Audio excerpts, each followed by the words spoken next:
Hello, everyone. I'm sure you've heard or chit-chatting about the government shutdown. I know we've had this before. And why do we have to go through all this stress, right?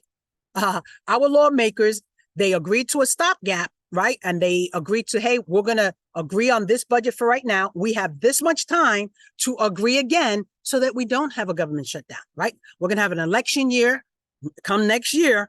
And so at the end of the day, this is why it's important that people vote. I'll leave it at that. Okay.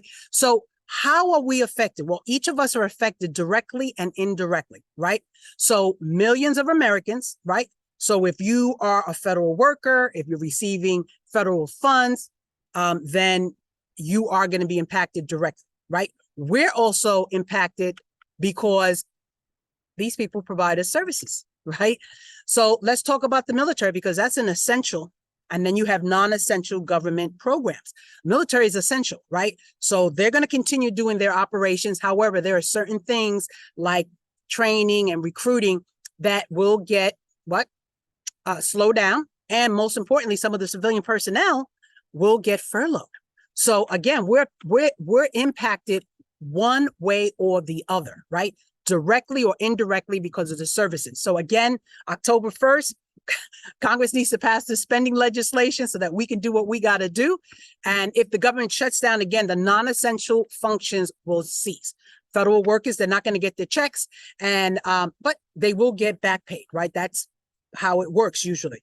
So obviously, the longer the shutdown persists, the more of an impact it's going to have on us, right?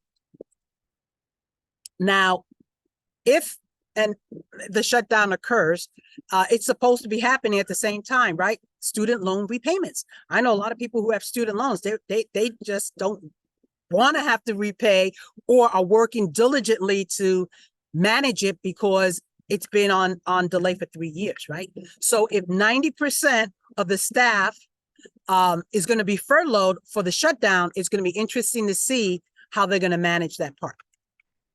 Now, interesting enough, lawmakers their salaries are not renewed annually.